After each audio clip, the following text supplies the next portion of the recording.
Hello, and welcome to episode 15 of the All You Can Board podcast. I'm Braden. And I'm Carlo. On today's episode, our main course will be gateways into board gaming. We're going to go over what gateway games are, how to introduce games to others, and what makes a good gateway game, and some of the successful ones that we've used to either convert people or, just have a great time. But first, we've got a little appetizer for you. So, Carlo, what do you have for us this week? Well, so as we, haven't had a ton of videos on the channel over the past few months as we've kind of established the podcast and just, life's been a little busy. I've been falling behind on, obviously, the curating my collection videos that I tend to do on the channel. And, realistically, if I could keep up with, just the time of, making the videos, I'd probably be doing these, maybe 4 or 5 times per year. Just in terms of the amount of games I have kind of, ready to go to.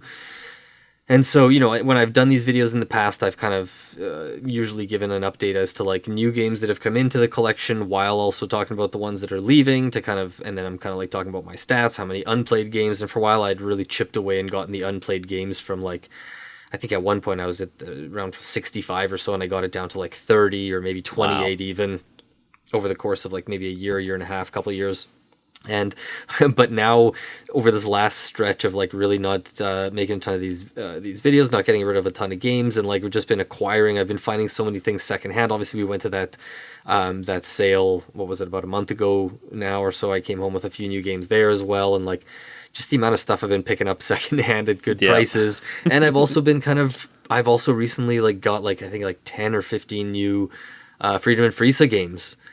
Because I'm really wanting to make a push to just be able to try more of his games, to be able to cover on the channel in the future, and just to have around because I just love the guy as a designer. So, even just for the Friesa games I've acquired, Futuropia, Fabled Fruit, Fine Sand, Five Families, Fear, Furstenfeld. There's a bunch more.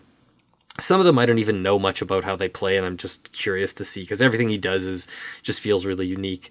But yeah, I just wanted to rattle off some of these other games here that I'm we have kind of we talk about how we try not to let the channel dictate too much of what we play at game nights and whatnot, but there's also sometimes that kind of feeling of my shelves are filling up, and the more if I can get that one more play in and then we can review this game, we can kind of move on from it and then kind of start getting other games played. So sometimes we're trying to target, we're hey, we really want to, we're talking about doing this Uwe Rosenberg tier list, and we probably haven't made enough of a what do you call it, a concerted effort to specifically hone in on those Uwe games maybe as much as Dylan and I should when it was such a big priority of ours and whatnot. But that's going to be a big target over the next few months. But aside from that, I'm really going to be making an effort to get through a lot of these unplayed games. And I won't exactly say why I won't tease anything really here, but there might be some changes or something a little new coming in the future that'll allow us to maybe play these a little more and talk about them a little more. So, that'll just a little vague teaser there, I guess. We the container reprint from All Play that I just got. I cannot wait to try that. I also picked up the used. I told you guys I got Winner's Circle, right? The old Knizia horse racing. Yeah, I picked up a copy of that for $10. I've still got Lancaster and Brian Boru that we've talked about that I want to play. Dominant Species, which All Play recently announced they're reprinting as well. And so I've got this old copy that I'm going to try out as well. We've got Princes of Florence, which is the kind of one of the very first polyomino games that came out, whatever, it was almost 20 some years ago, 25 years ago now. Lightspeed Arena, which I know you're excited to try, right? Yes, sir. For those who don't know, Lightspeed Arena, I know. The reason I'm not giving descriptions about a lot of these games, we don't want to get too in the weeds about this and whatnot. But Lightspeed Arena is such an interesting concept. You basically have these little battles where you basically set up your ships and take a picture with this app, and then you press simulate or play or whatever, and it kind of your ships all fire at each other, and it's just these little 5-minute app-based battles. I don't really know how else to put it. But yeah, it's kind of a re-implementation of a game that was originally just Lightspeed from years ago. So Yeah, there's just a bunch of cool stuff here that all sounds different. Agent Avenue has been getting like great reviews. Yep. I've been really wanting to try that. I've still got Matainai there, which is like another Carl Chudik tableau builder. We've got Trans Europa, the Franz Benno Delange kind of Ticket to Ride style, like route building game. Yeah, Indonesia, which will be the next like Splotter game I try probably. That'll be a big one. That might be a while still. I mean, I could go on, man. I've got Eternal Decks and Trick Takers both coming from Portland Game Collective at some point in the coming months. Right. Like, I cannot wait to try those. So Yeah. from what I like, games. is there? I know I forgot to say. So I think my unplayed list or whatever has gone back up to around 50-ish. So I'm probably gonna slow on the buying soon, just because really running out of space here. But for some of these, I couldn't pass up. Again, you see, Winner's Circle for $10. I'm like, You got it. It basically like it sells itself. Yeah, exactly. Yeah, I hear you. I don't even want to get into my list right now. Also, I'm also in a storage crisis. I'm actively making a video on that at the moment, slowly but surely. Can't wait to see that. I'm always excited to try a new Freedom Freeze game, much like you too. I think just his designs are very interesting and thought-provoking a lot of the time too. And I always love to see a way he's able to incorporate an F in the title, or like as the starting letter to be either alliterative or I think that's just I love it. Yeah, I actually, right after I bought a bunch of these, I placed a couple separate orders, and then just a couple days ago on the Board Game subreddit, someone posted did a check out my collection post. I don't know if you saw, and it was basically 40 Freedom and Frieza games or something like that, 40 or 50 Frieza games, and it's just a giant wall of green filled with the letter F. So many titles I didn't even recognize were on there, and I was like, what a beautiful sight. That is awesome. And I'm excited to try out some of those games too, because I know we got a game night coming up soon, which is great. Oh, yeah. It's been a while. I feel like it's been a while since I've been playing games. It's been busy in the summer here. So yeah, well, we got to enjoy these very brief Manitoba summers. It's take true. advantage of that outside time as much as you can. It's very, very true. Maybe one of the podcast topics will be games to play outside or in a hot tub, if you will. That's a little inside joke for us. So, and maybe you'll hear about it on a future episode. Yeah, maybe that's a future appetizer. For me, my appetizers today. So I'm going to be headed on a trip with my partner Sarah at the end of August, and I will likely only have room for maybe a game or two. And I'll probably just be playing with us. I'm going for a wedding, so probably won't, I don't think there will be many people who will be wanting to play at the wedding or during the wedding. That's probably, I guess, considered rude. Is that to play during the ceremony and everything? It depends what kind of wedding. Yeah, maybe I wouldn't consider it rude. I'll narrate Ready, Set, Bet while they're getting their vows done. I think that's totally fine. So I'm curious. I wanted to get your recommendation, Carlo, for what I should bring. I already have a game in mind, and I will reveal that after. This game doesn't have to be from my collection either. So if it's from your collection, it's from Dylan's collection, also totally fine. But it just means that I'll have to get it from you if you do recommend a game that I don't have. All right. So, the first thing I have to ask you is, how long of a trip is it? It's not very long. Very short trip. It's it's like a couple days, like in and out kind of thing. Okay. And the actual table space isn't an issue, right? It's not like a super long flight where you're playing exclusively on the flight, or not a super long flight. We probably play mostly either the airport, or if we can on the plane. Probably wouldn't play on the plane, honestly, but if we could, we might. Yeah. Okay. So here's the thing. From whenever I think of, I know that you mentioned for a while Sarah's favorite game was My City, and you told me how well that went over with the two of you. You played a lot of that, and that's not only does it have the legacy aspect, but it's tiling with the polyominoes, obviously. So I was trying to think, my head went to, I'm not going to suggest this one. I'm just going to say I initially went to Dorf Romantic. I think you guys might enjoy playing that together, but I would recommend that not for a trip. Right. But I'm going to say either Patterns is definitely a candidate.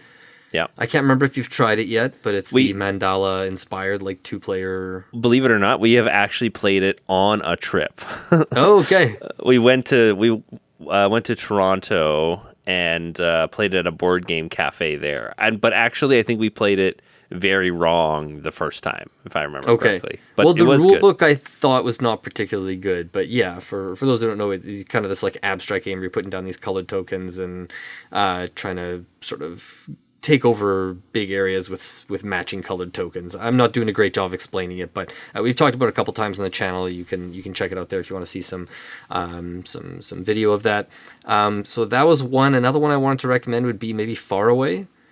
Okay, yeah. It's got a really small footprint, obviously, but I think for how small the box is, it has a really good amount of replay value, and that we've talked about that scoring mechanism, the reverse, like you play your cards in one order but then you score them in the reverse order, and it kind of breaks your brain the first couple times, but the more you play, it gets so satisfying when you actually pull off a really good score and when things line up in your favor. I don't know, it's a game that I thought I would have cooled on a little more by now, and it's just whether I'm playing on BGA or in person, it's been it's like a really solidly reliable quick game too. You can play it like 20-25 minutes.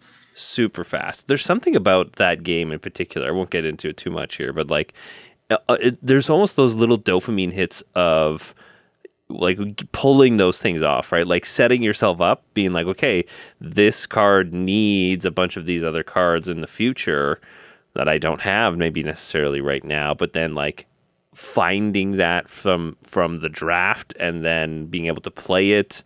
And then that works maybe with some other cards too, and like finding synergies. I think that is like such a good key point of that game, what really makes it attractive too. So yeah, I like those suggestions for sure. Well, thank you. Yeah, if space wasn't an issue, I would have also suggested Micro Macro. But if you're saying you specifically do want to play like on the plane or the airport, like that's a giant map to unfold. I could just. I was thinking like a hotel room or an Airbnb. Like that'd be a fun thing to have for like a week, like 2, 3, 4 days. Like just having the map out and just being able to solve cases. True. But it wouldn't be like a play it on the while in transportation. I was just thinking about like unraveling the map while the security presentation was going on the plane. Like just right. You're taking up the entire aisle, and like other people can see this like white piece of paper that's just like extending beyond. Oh my goodness, that's hilarious. Games not to play on a plane. Another topic. The worst games. So the one game that I was thinking of too of bringing is actually one that you had mentioned just previously in your appetizer, believe it or not, Carlo. It's do you have a guess of what it is? It's not a free. It's Agent Avenue, isn't it? Yes, it is Agent Avenue. It is Agent Avenue. I think just the footprint, how quickly it plays, right? Like easily get to the tray table, if you will. It could be a really great game just to pull out for 5-10 minutes, play a couple rounds, and also apparently, which I didn't realize at first, there's there's a 4-player or team variant that you can play as well. That comes in the box. So I know we've got another couple that we could potentially play with as well. So yeah, I'm interested to definitely try that one out. I think that'll be one that I bring along, and maybe I'll squeeze another one in there. Who knows? Nice. Yeah, honestly, I forgot you had it, and I didn't think to recommend any games that I haven't played yet. Like that's one of the ones on my unplayed shelf too. I've been waiting for my copy for a while and still haven't tried it, but yeah, seems like a good bet. I mean, like that game's been getting tons of good buzz. Yeah, I played it on Board Game Arena a few times, and it's been interesting. I don't think it's as satisfying on Board Game Arena because I think one of the key components is like seeing the look on your opponent's face, like in person, Absolutely. while you put something down. You're like, okay, are they going to choose this card? Are they going to do this card? And then like the moment of the reveal Yeah. is really big. So Games like that have mind games or bluffing, deception, like you ideally want to be face to face with Yeah. your opponent or opponents. yeah, nice. All right, that's it for our appetizers here. But before we get into our main course, we're going to hear a word from our sponsor. All You Can Board is proudly sponsored by Victory Pints, our local game store of choice here in Winnipeg, Canada. We strongly believe that Victory Pints is the gold standard of board game stores, not just here in Winnipeg. Their main priority is having a wide selection of games, many of which you won't find elsewhere. They ship Canada-wide, $15 flat rate, or free shipping for orders over $200, and even take requests to try and order in specific games. They also have a used game section where you can trade in games for store credit, and maybe even find some hidden gems that others have traded in. Note that the used game section is only available for in-person purchases and trades. Again, located in Winnipeg at the corner of Henderson and Hespeler, check them out at victorypints.ca. A massive thank you to Victory Pints for all their support over the years. All right, and we're back. The appetizers have been cleared away, and we've got our main course in front of us, Gateways into Board Gaming. So I think the most natural place to start here is just, what is a gateway game?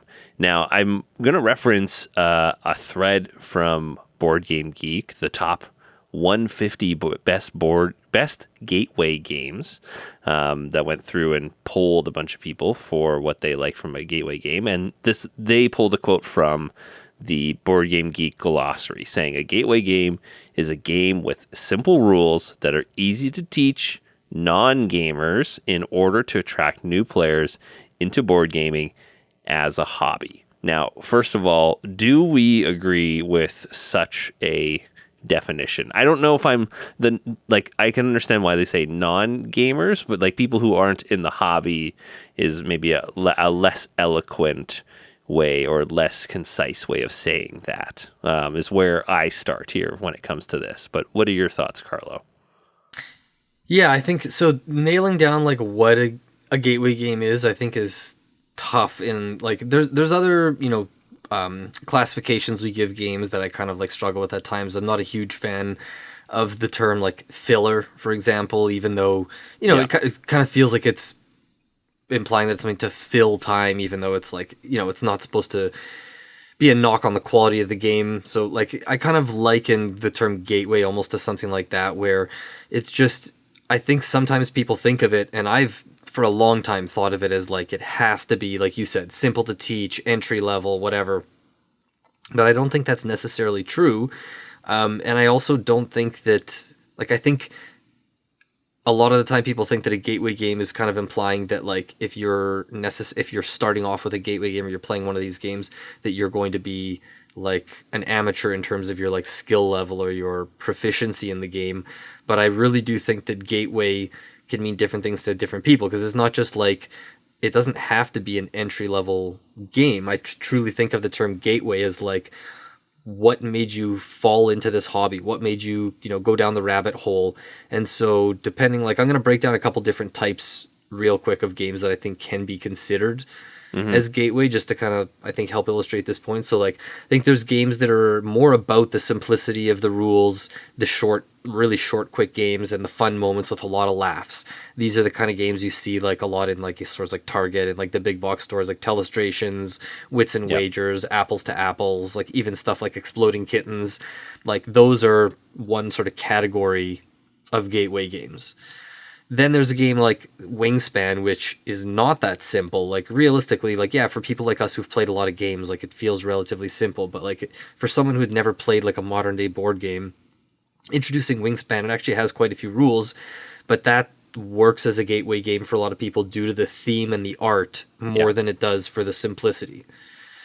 right? Then I think there's like, if you look at something like Catan that has like the dice, the negotiation, it's kind of like the blend of Euro and Ameritrash, which, well, I'm not a huge fan of the term Ameritrash either, but like Dune Imperium has that sort of feel as well, where there's like, it kind of feels like a cross between like, yeah, like again, like a Euro game and more kind of like luck-based fighty Ameritrash. And I think those can be good gateway games because like you can have a really good experience the first or second time around the table and kind of like, you know, butting up elbows against like your friends at the table, like the trash talking that comes up, like you might not realize that that could happen in a game if you are more used to playing the more like traditional games.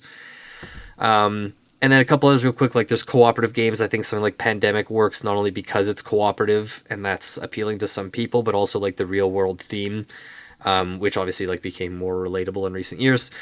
There's IP games I think work really well. Like if you like, for example, Dune or Marvel or Lord of the Rings or Star Wars, it's a much easier sell. Like you might be able to come in and play, you know, War of the Ring, even though it's a super heavy game, because like you're a huge Lord of the Rings fan and maybe you like, you know, you've played a ton of complex video games.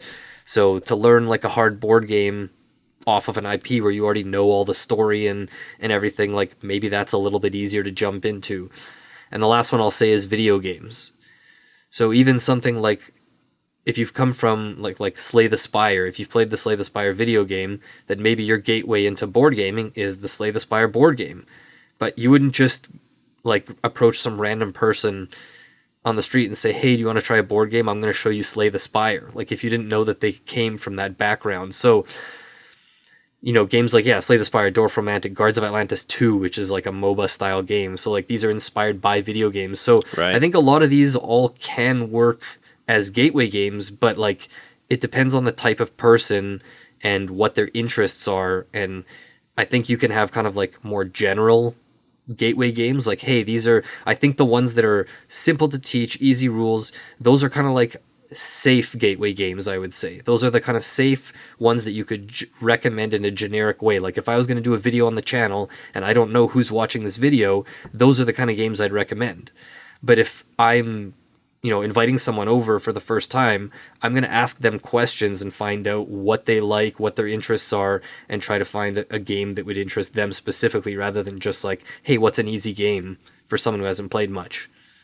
So it sounds like, you know, and I love the scope you've gone on here too, because my initial thoughts of what a gateway game was is something that goes maybe beyond like a party game. But I mean, those party games, you know, I almost don't want to say that a gateway game is a gateway on its own, if that makes sense. Like there almost needs to be a few steps along the way of whether it's, you know, those party games, Telestrations early on, things like that, Tapple, whatever it is, right? To like get your feet wet, and then you move on to those next few steps. And I know that you and Dylan have done a few videos of like taking, you know, going from game A then to game B, right? Like getting to A Feast for Odin, or from Patchwork, or so. I can't remember what it was exactly what it was, but starting from A to B. Get from this game to this game in exactly. like four games or 5 games and slowly work your way up in complexity, yeah. Yes, and I think that really illustrates like building on different mechanisms and the way you guys justified that. So my initial thoughts were beyond a party game, but I think the way that you've put this here too is really honestly kind of convinced me in a way. Like those are gateway games in and of themselves, right? Games like Wavelength, right, where you are getting exposure through TikTok and things like that, you know, that are being seen, played, right? Like gets people interested in wanting to play them. And then maybe that is their step then forward into something a little bit more complex. Like I think a traditional, I'm doing heavy air quotes there, gateway game has a little bit more, not strategy, but there's like a little bit more than just like a quote unquote activity or party game, right? Like things that, you know, traditional gateway games that come to mind, Ticket to Ride, Catan, which you've mentioned, Pandemic as well, and Wingspan, which I'm going to touch on, I think, a little bit later as well, too, because the whole theme thing, too, is also, I think, a big player into this to potentially get people into board games as well. Cascadia is another probably more recent one that comes to mind, too, as kind of that gateway blend. Like, there usually is some sort of puzzle, right? It's a game, but there's a little bit more. But not all games are puzzles. That is true. That's true. I think it's a fair distinction to make. There's a little bit more than, I keep going back to Telestrations, but there's a little bit more than, writing something down, passing it to another person, interpreting it, and then seeing what's happened at the end. There is things to solve, places to interact with, people blocking you or whatever it is, right? Doing something that affects your board state in a way.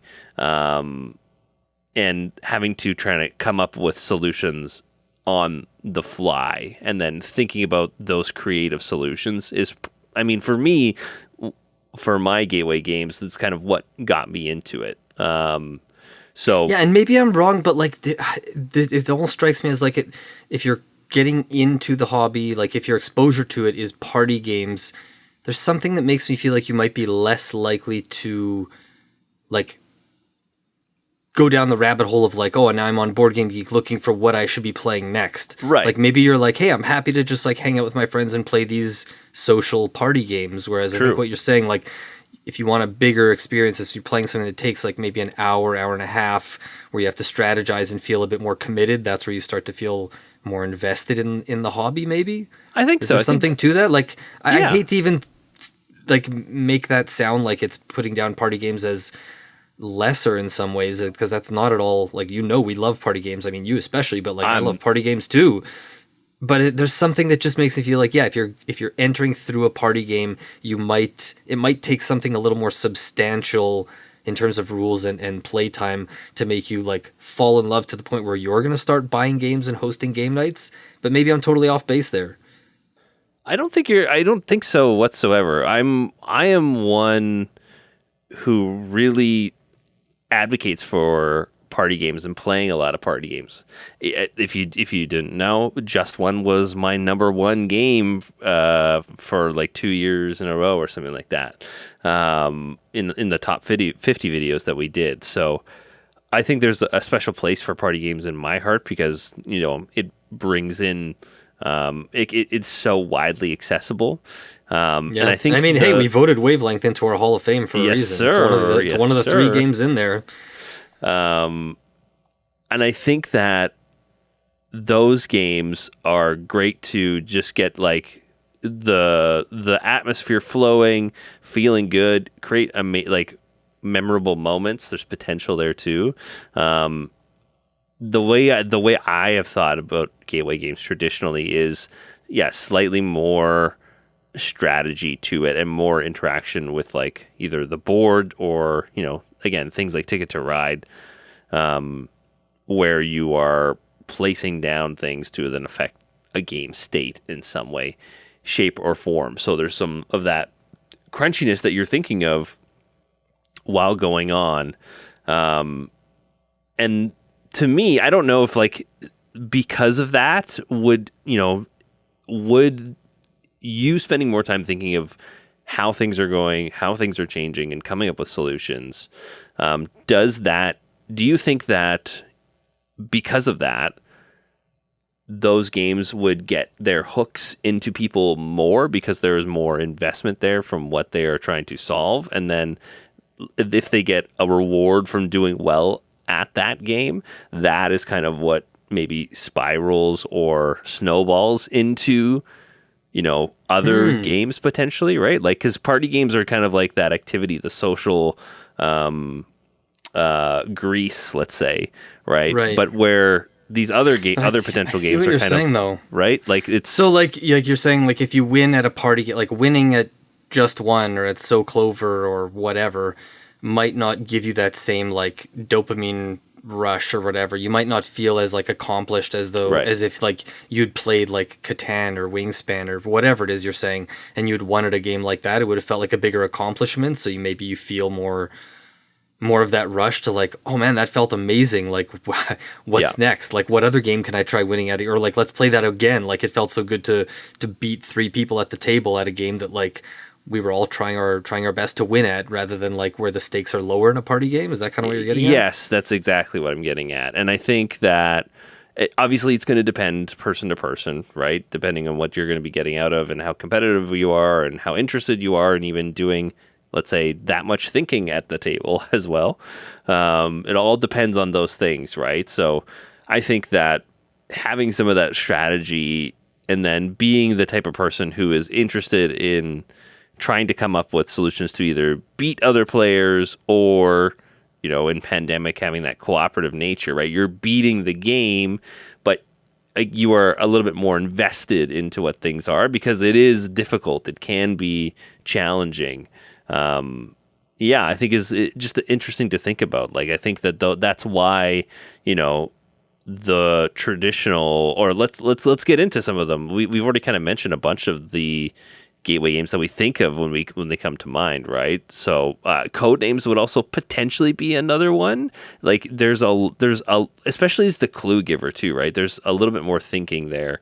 When it comes to what you're giving, and then like those moments of like, oh, and you thought it was this, and then it's not. And there's quite a lot the of same, people but yeah. who have had like Codenames nights where you would just get together and play, like whether it's with family, other couples, whatever. But like that was a huge game for the hobby, and like I think party games have taken off largely as a result of Codenames. Yeah, absolutely. So I'm curious, what are some other when we say gateway games, what are some other ones that have come to mind other than the ones that we've kind of already mentioned? Yeah, and I do want to just, before we move on, like I do think Ticket to Ride, of those ones, I think Ticket to Ride is one of the ones that is still like among the best because of how straightforward the rules are, and the fact that it's just like, here are your ticket cards, get from here to here, you look at the board, everything is super readable, it's so easy, and just the like collecting cards and playing cards to put your trains out. There's just something, like a lot of these games over time have kind of like lost their appeal to me a little bit more, and Ticket to Ride is one that holds up surprisingly well, I think, especially when you're trying to like introduce other people to games, but you still want to play something that's not, you know, that you still find really engaging. Like I find that's one that holds up really, really well as far as that goes. But I would also throw in like Carcassonne, which was my gateway game. I think something I forgot to mention before was kind of just like that a lot of the time with a gateway game is you need a good hook. Yeah. So like a pitch, something that is interesting, but is also like easy to understand quickly, right? You can explain it in like one sentence, like the recap I just gave about Ticket to Ride, or even Pandemic, right? Like you're working together to, cure the world of diseases. Carcassonne, it's like, it's a tiling game, but you build the board together. Like that's what made me fall in love with Carcassonne. I was like, what? Like you're building the board? That's crazy. What? It's like the board's supposed to be the game. Like the game's supposed to be played on the board already. This is wild. Shuffle up all these tiles. Like that was totally novel to me at the time. I Flip 7, I think nowadays is kind of breaking through as like one of the new kind of like gateway level games. Yeah. Because it kind of feels like almost like multiplayer blackjack. Totally. A lot of people are saying they're playing with family. I would say Can't Stop is another one that works really well. Yeah. Or could work really well, I think, because you're just rolling dice, adding numbers, pushing up the tracks, the simple push your luck. It's the kind of like binary decision of like, push or stop. I think Bonanza and Scout are both potential options because of the hook of you cannot rearrange the cards in your hand. Yeah.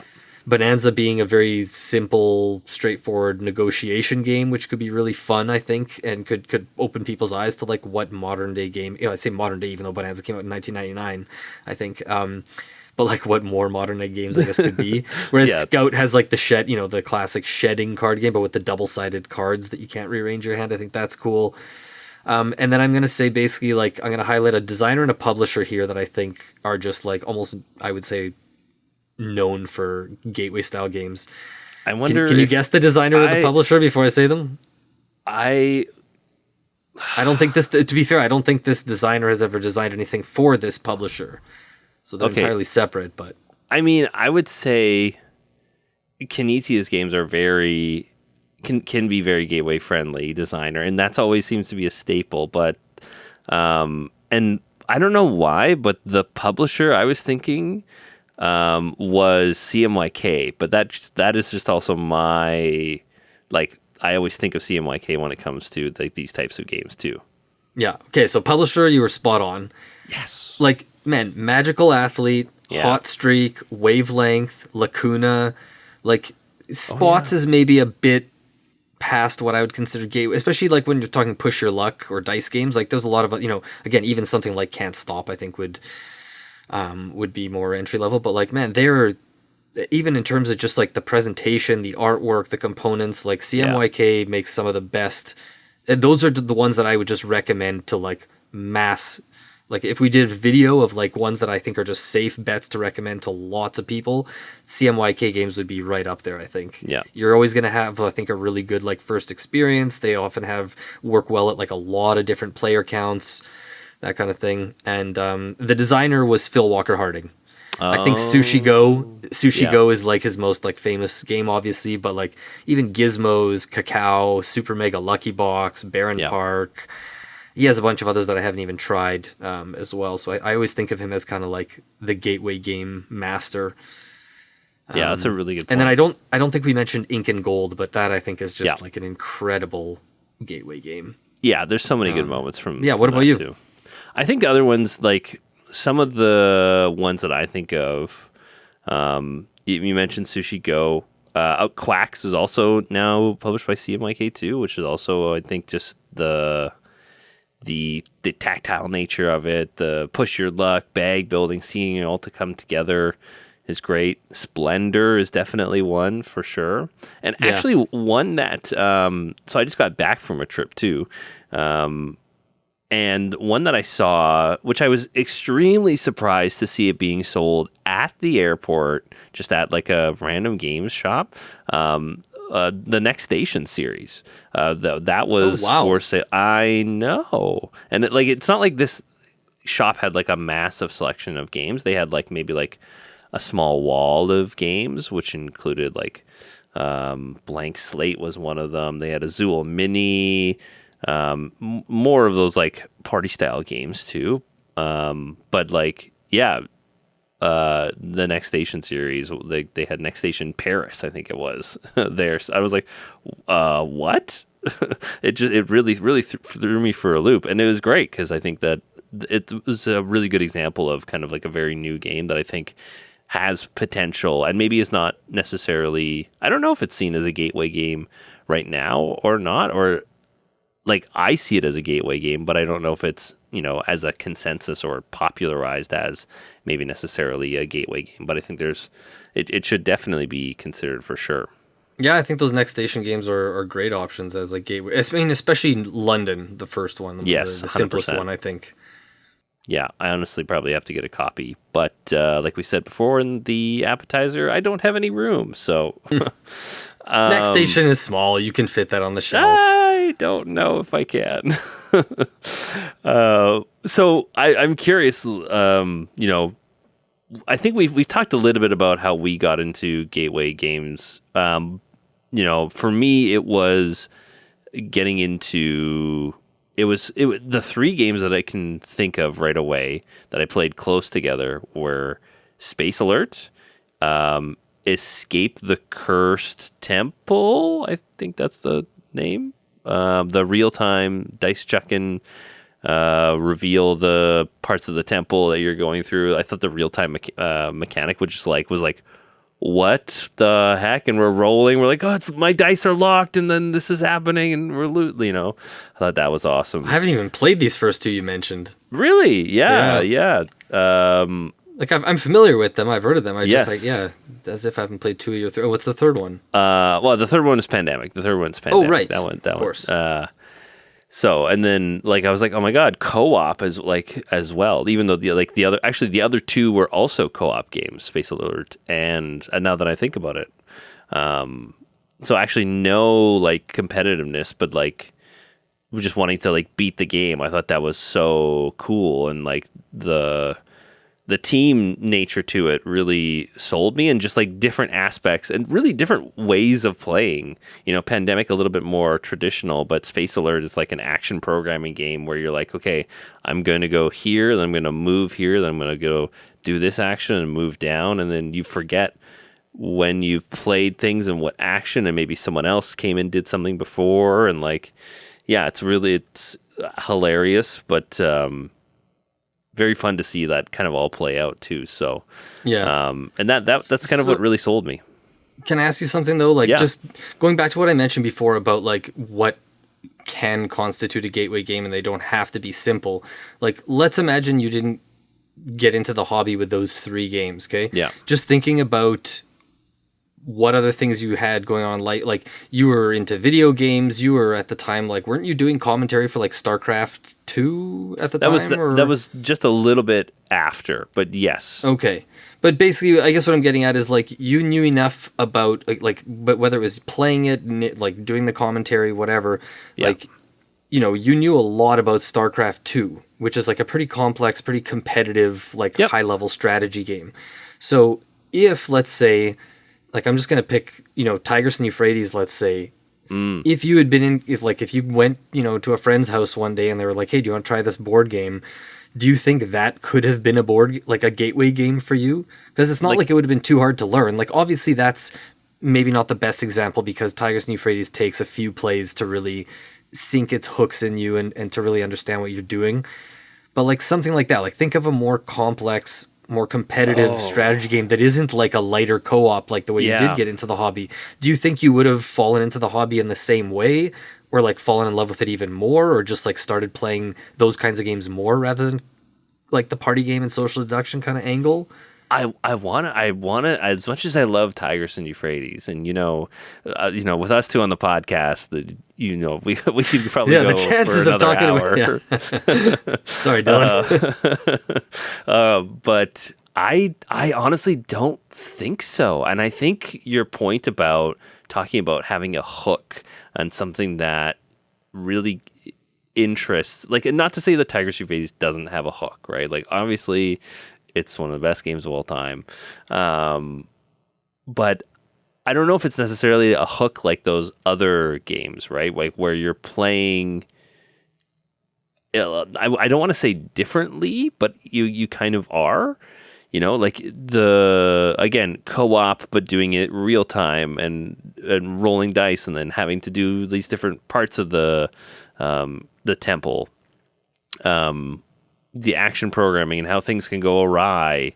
And I mean, Pandemic's just an absolute classic at this point too. Like, I don't know if Tigris and Euphrates hits that necessarily. I think that's almost something you would maybe build up to. And like, I'm trying to think, like, would you consider, so even like games that I played before this, like with my family, would you consider those like gateway games, like playing card games, cribbage, or games like Rummy Cub? I know a lot of people play a lot of Sequence as well. Like, are those things to be considered almost gateway games, or are those like the first steps? You know what I mean? Like, this is a very muddy area. And that's the thing. That's why, like, I mean, I guess you could look at it as almost like first and second steps, but that's I kind of still see it almost as like the more, like, basically like personalized and non-personalized. True. It's almost like the non-personalized gateway games is just the kind of like the ones that are the safe picks that we're talking about, that are like, I could recommend these to almost anyone and feel comfortable that without knowing anything about you, there's a good chance you're going to like this. And then the other side feels like the personalized, like, yeah, what do you like? What movies are you into? What kind of books are you? Oh, you're into Dune? Cool. Check out this Dune game. Or, hey, you really like like complicated video games? Then like maybe you can jump into the hobby with a much more complex game. So I don't know. It feels so broad and dependent on for like the person and how they want to come into the hobby too. Like, even something as simple as, am I introducing this to, like, am I introducing my kids? Am I introducing, you know, a teenager to the hobby? Am I trying to get my parents, you know, who are retired to play games? Like, those are very different considerations to make, I think. Right. I think so. To answer your question about Tigers and Euphrates too, I know I already said no, but maybe if it was StarCraft themed at that time, I would have. Right. That is kind of like the hook, right? So we talked about that theme and getting into it, right? Wingspan being like kind of more complicated, but like the art and the birds and like that's enough, like it's interesting. Yeah, that makes sense. I guess Tigers and Euphrates looks very like, because it has the civilization theme and it kind of like has the just like the what's it called, just like the grid style board. There's something familiar about it that might not have been as like eye-opening on the first play as some of those other games. So that's a good point. You didn't really have the appreciation to playing Tigers and Euphrates, Right. Not maybe it's best names. that you Yeah, exactly. Shots fired. But yeah, maybe it's best that you came to it a bit later when you could appreciate it properly. I honestly, I think so. It's curious. I'm curious if also like people out there who are listening, if there are games that they think about that maybe they wouldn't have played, their first, times through, if that ended up being like their quote unquote gateway game, and thinking, if that was introduced to them. So how do you introduce games to people who don't have a lot of experience? I know you talked about like tailoring the experience to them and what they're interested to, and like tying to something that they know, I think is obviously a great start. But are there other things that, people can do to make that easier for people to get into the games, do you think? I think mostly just, like tailoring it to them as much as possible, and also just personality. Like, are you more of an introvert or an extrovert? Like, if you're looking to play games, do you like to be in a small setting with like 2 or 3 people, or do you want to play like be in a group of 8 people all socializing and laughing together, where maybe the stakes feel lower as well, just because it's like a lighter party game kind of thing. So I think that would be a lot. I think but just like sort of like relatively low barrier to entry, at least for that first time. And I think just sort of trying to figure out what's the best way that they like to, like, some people like we talked about this in, I think it was probably maybe it was even our first episode, but like some people like all the rules up front. Yep. Other people like to just jump in and get playing. So I think it really just depends on, trying to make sure that specific person or those people are getting the ideal experience, and everyone else is kind of like on board with adjusting to make sure that person who's like, playing for the first time is getting the ideal experience for them.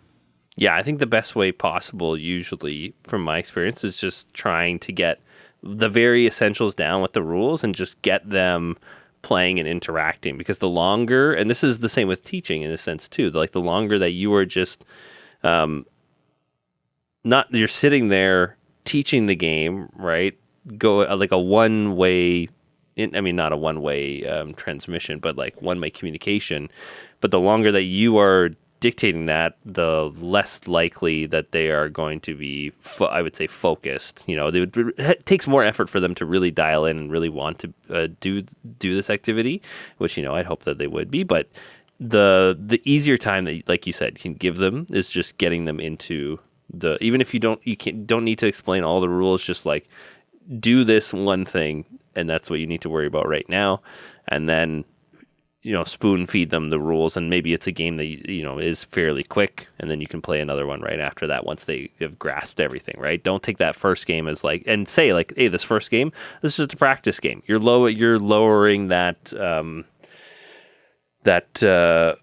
not barrier, I guess barrier to entry as well, and making the stakes a lot less, right? And also thinking about who you have around the table as well, right? If you have a party where not a lot of people are familiar with one another, you want to choose a game that's going to be friendly in those cases. But if you have people who know each other, again, it's just going to make that easier because everyone already has this base level of interaction that they know one another with. So it's going to make playing that game or any game a lot easier because of that social dynamic. Yeah, I mean, it's an interesting thing to consider. Like, if I was, if like we, us like regular gaming group, we invited a new person over to play with us, and we've all been gaming together for years, that's a different setting than if I go to a convention and say I'm teaching this, like I sign up to teach a game and 3 strangers all sit down and I'm teaching them and none of us know each other. It's a completely different situation there. Yeah, and in those cases too, it's about like if you don't know someone, it's about cultivating that environment where people do feel welcome, people do feel at ease, and setting up those expectations too, which I think it was all talked about in previous episodes actually, at some point, maybe even that first episode as well. What else do people do? How do you know when people have had a good time? Like in some cases, let's actually talk about times that you've introduced games to someone, let's say, successfully. How did you know that they had a good time? I think like I can usually tell just because like a lot of the people who I've introduced games to has usually been like close friends or family members. So I usually just know them well enough. And they're also just not worried about like hurting my feelings if they didn't like it, the game or whatever. But I think one thing is if you pick a really short game and they don't ask to, like if you played like a 15-20 minute game and they don't ask to play that game again or they don't ask to play something else, it's probably a sign that they didn't love it, that they may have been like, yeah, that was a fine way to spend 15-20 minutes, but like I'm not going to push at that point to be like, so should we play another game, or how come you don't want to play again? Like at that point, that's fine. But I think it just depends on how well you know the person. I think that's probably like the biggest indicator is like, do they want to play it either right away again, or were they like, I've had times where, let's say I brought out, I think it was just one, and it was Pictures. I played in one night, and the immediate feedback I got was, "Oh my god, I have to go buy this! Like, I need this game." Or, I can't believe that the best line, right? The traditional line I would say is, "I can't believe board games do this." Right? They're like, their mind is like shocked. They're in disbelief. Their eyes are wide and they're starting to see the vast horizon that is board gaming. And you're taking their hands, slowly guiding them deeper and deeper into the fields. But those moments, you're like, yes, you get it, you understand. You're starting it's to get so satisfying. There. Yeah, it really, really is. And I think even when I played Lost Cities for the first time at when Across the Board was still very new, our local board game cafe. That even then I was like, oh my gosh, like this is amazing. I had to pick the game up then and there because it was just so great, and a fantastic recommend to us. So people are having a good time, right? We've got a good dynamic going on, but what are some of the missteps that people have or mistakes introducing gateway games? Like, we're probably not going to introduce Tigers and Euphrates to someone. I say probably, not impossible. Could happen, but probably not. But what are some mistakes do you think people make in trying to introduce games to people who don't necessarily regularly play or are as deep into the hobby as people who have a podcast and a YouTube channel like we do? Yeah, I think. Well, I'm glad you actually mentioned the Tigers and Euphrates example again, just because I think that's a good point. Like picking the wrong game is one that's not. I didn't have that noted here, but that just kind of you prompted me to think of that. The ones that came to mind for me are either like offering too much advice, like too much unwanted advice on a first play, or also like quarterbacking. Yeah. So if it's a co-op game. Yeah. Because part of the part of the enjoyment of these games is the discovery, those light bulb moments where things go off. And if everyone is solving everything for you and just like, telling you what to do on your turn, or again, if it's not a cooperative game, if someone's just offering you too much advice, like, oh, well, like, we've played this a bunch of times and like, if you don't have this going by your third turn, you're probably going to fall behind. So make sure you do this and then make sure you do this. Like, yeah, they might get a better score, but like personally, if I'm the person learning the game, I'd rather get a worse score and kind of just like learn the game myself than be given unwanted advice all throughout. Yeah, it's almost like you want to, and maybe this is a bad analogy, but you want to dangle the carrot in front of their face and let them reach for the carrot rather than you force feeding it to them. Yes. Yeah, the old force feeding the dangling carrot analogy. That's how it's always used. We like to keep it food related here on All You Can Board. Oh yeah, because I think that's where the reward comes from, though, right? Is being able to realize that, oh, I can get this thing, or I can figure out maybe the carrot's locked away in a puzzle, and they have figured out how to open that puzzle to get the carrot, right? Instead of me just going like, oh, you do this, and right, and here it is. And here, enjoy this carrot. See, this carrot's it's great. Here, take it, eat it. It's wonderful. It's a wonderful carrot. You should have more carrots. The carrots are board games. If we didn't understand that right now. I gotcha. Yeah. No, I know. I know you did. Being a little bit convoluted. That's okay. Yeah, and I think, like you said, though, the discovery is really where those aha moments come in, right? Like in Wingspan, I would say, like, the theme is like what is the hook, but then like seeing your tableau build out in front of you, and then how the different birds interact and things get tucked away and you start getting eggs. You're like, oh, I've got like this now like little habitat and ecosystem of birds in front of me. Like, oh, okay, what is that going to look like in different games? How does that interact with other things, right? Like you can start poking at different aspects of the system. And same with, Pandemic, looking at it and how the cards come out, and, just thinking about that too. Honestly, like I was thinking of potentially introducing Fate of the Fellowship to one of my friends and his wife, because he is super into Lord of the Rings. Like I had just mentioned to him, and he's like, "Oh my God, what are you talking about? That's amazing!" And I was like, "Okay, cool." So you're already invested into that too. But I'm wondering if that's going to be too many rules and especially compared to a Pandemic. But maybe it would work, maybe just for him potentially. But yeah, that theme it's interesting how much theme can really help with that for sure.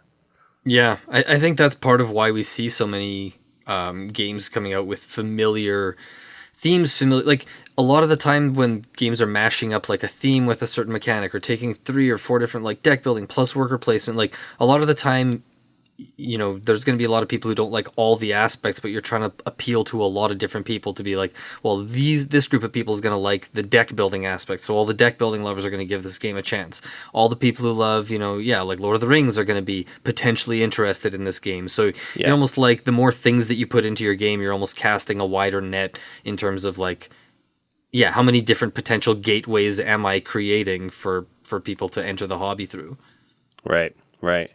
And just going back to the mistakes too, I think, building up too many rules at the start, again, get them playing right away too, right? Like, and I think my final question is just like, what do we think of gateway games? Like, we've been in the hobby now for many, many years, right? So where our gateways are long, the path has been forged for us. But like, what do you think the place of gateway games is for you? Like, do you think it is strictly to introduce to other players at this point? Do you hold certain games in your collection for that specifically? That's tough. I think I've tried to not hold on to games specifically for teaching other people, unless they're ones where I'm like, I don't know yet. Maybe when my kids are a bit older, I'll see if they really like it, and if so, we'll keep it, and if not, then I'll kind of move on from it. So I'll sometimes keep games for that, but I think in general, I have to feel like, I think my enthusiasm for the game has to come through if I'm expecting someone else to be excited for it. I don't want to keep games that I think are like a 5 out of 10 or 6 out of 10 and be like, oh yeah, we should play this. And like, oh, you really like, is it one of your favorite games? Like, no, it's okay, but I think we should try it because it'll be a good step. Like, that's not really a good sell. Like, and that's why, like, like my main gateway game was Carcassonne, but honestly, like the game that I introduced a lot of people to the hobby through Carcassonne and Catan. Those were like, in terms of like the simpler games, those were the two more common ones. But I honestly might have gotten more people into the hobby through Agricola than either of those, weirdly. Like, maybe not. It's probably That's Carcassonne crazy. first. But I know, but that's the thing is, like, I was introducing Agricola. There was a period where with my gaming group, it was like we were playing it probably, 20 to 50 times a year for a few years there. And it was like, sometimes it was every weekend, or sometimes we played back to back in the same night. And so whenever people were coming over, it's like, hey, you've never been here before? This is what we're playing these days. We're playing Agricola. So sometimes people would come over and they get introduced to this game and be like, this is awesome. Like, when can I come over and play this again? And so it's just an example again of like, I would never recommend Agricola right now as a gateway game. Right. But like, if for me it worked, and I think for a lot of people who like were playing like Magic or like card games, Yeah. games like Magic that had a lot of text and abilities, that was the hook for something like that. So They'd already gotten over like the complexity, right? Like exactly the rules grit, as it's often referred to, right? Like they know kind of what's a little bit more expected, and you can kind of set the table for them a little bit more, because you're like, okay, it's gonna, it's got kind of the drafting of Magic, or you can refer to things before too. So yeah. But now when I think, like, again, I would never go for that. Like, now if you were to ask me, some of those, like, I think we talked about Ink and Gold a bit earlier. I would put Trio for it right now as like, if I am going to be introduced, because it's been a while now. Like, I don't remember the last time I actually introduced someone to the hobby. Like, I feel like it's been maybe more than 10 years. Like, I feel like there was a period there 10, 15 years ago where I was constantly, I just converted all my friends and family members quick. I was just going to say brought them all into board games. Soon I was like, I love this hobby. You must all love it now too. Yeah. No, I wasn't forceful about it, but I'm just saying, like, I can't remember the last time I actually got a new person into the hobby, like in person, I guess, maybe through the YouTube channel. But yeah, like Trio would be one. I would say Botswana, Blockus, so these are games that have like 2 rules, 3 rules, like they're so simple. And then like For Sale, and then I would throw King Domino, and even Nova Luna by Uwe Rosenberg. Yeah, I think those are all good, like very simple rules ones that could bring people in. So those are kind of ones that if I was going to be introducing someone new, those are the kind of ones I'd be looking at without knowing too much about who I'm introducing a game to. Yeah. I think for me, the ones that I've gone to specifically are probably the ones that I've gifted the most to people too. So Patchwork would be one as well that I think I've gifted that, like, I don't even know how many times, man. At least 6. I've probably bought 7 copies of Patchwork, I would say. I wonder where you rank all time in people who have purchased awesome. Patchwork the most time. Yeah, like Lookout Games has gotten a decent amount of money from you just from multiple copies of Patchwork. Hit me up for that anniversary edition of Patchwork. I don't even know if that's a thing or not, but maybe. Absolutely is.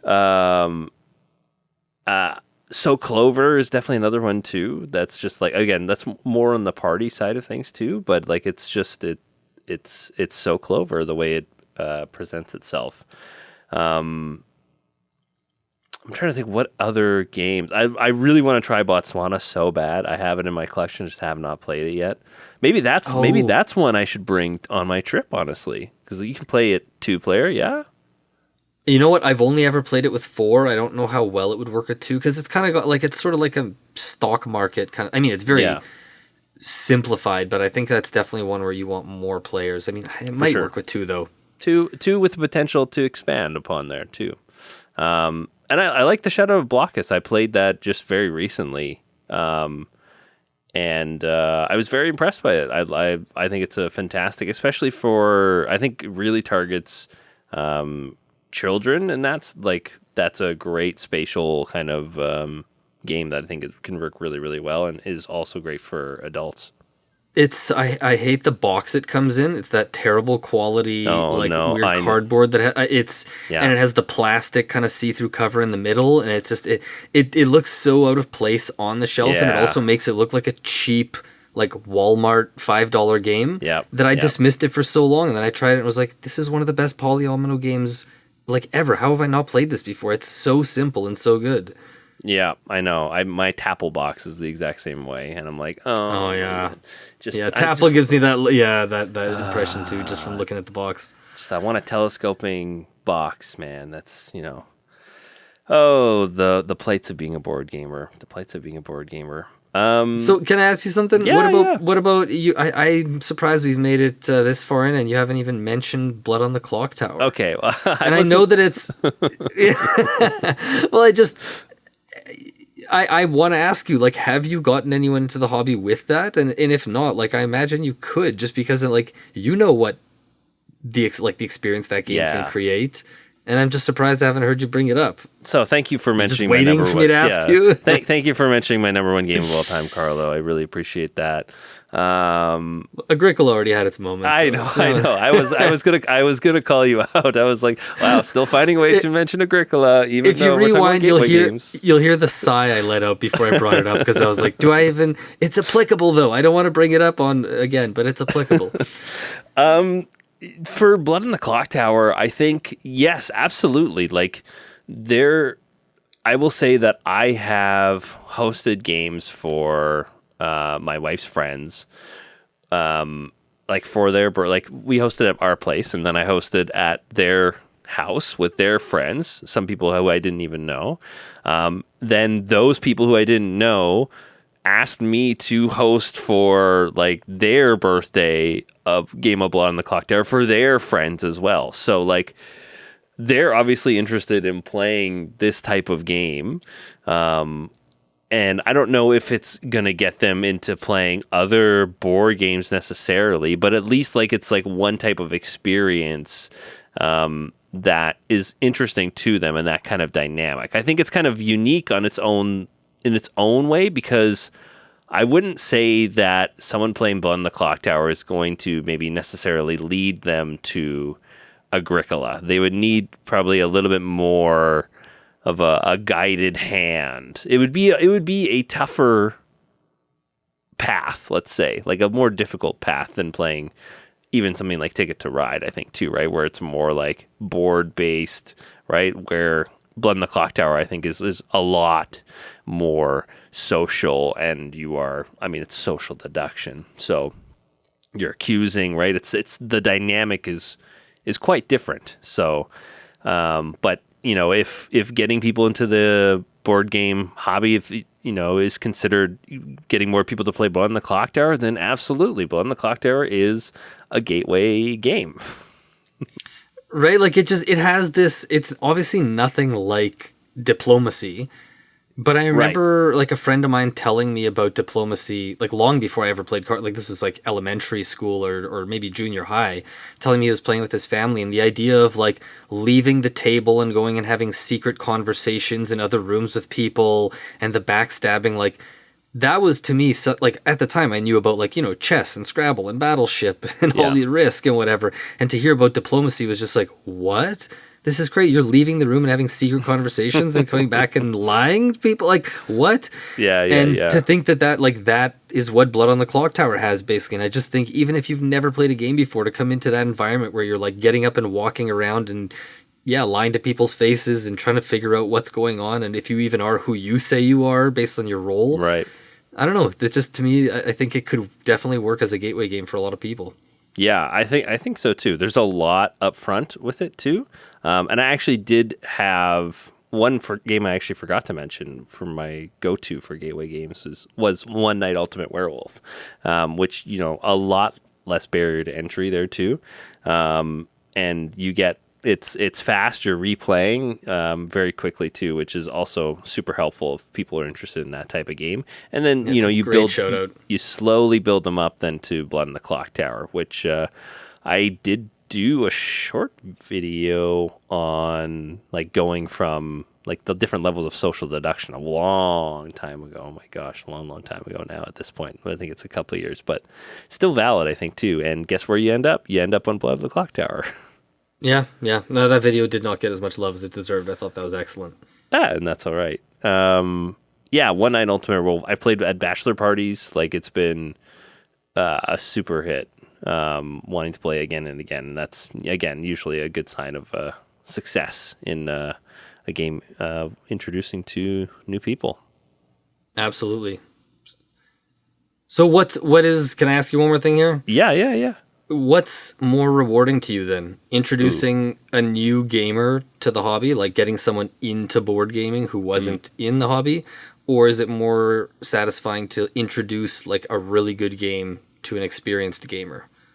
Like someone who's like, let's say you bring something over that you show me and Dylan, like, and you see our reactions. Is that more rewarding to you, or like getting a new person into games who might be a regular gaming partner going forward?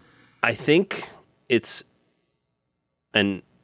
is getting the new person into games, because the delta or the difference between, not knowing someone's reaction to them now absolutely loving something is much greater than I know you guys are like, yeah, that was like, maybe I'll have an inclination that you guys will like a particular game, right? So I'll be like, okay, I think this is going to be up their alley. They already like games. And then when you say like, oh man, that was amazing, that was incredible, I would be like, okay, awesome, that's great. Like that is rewarding. But like the difference between going from like not sure if they even like games to then like into it is, I think, a greater difference between the two. What about you though? Yeah, I agree. I think I was going to say planting the seed, like it's sort of like planting a seed, but like it does, it kind of grows into at least like a bush or a shrub right away. Like you don't have to wait a carrot, if you will. Yeah.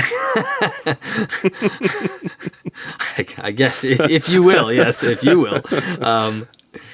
But yeah, it kind of, there's that quote about like, what is it?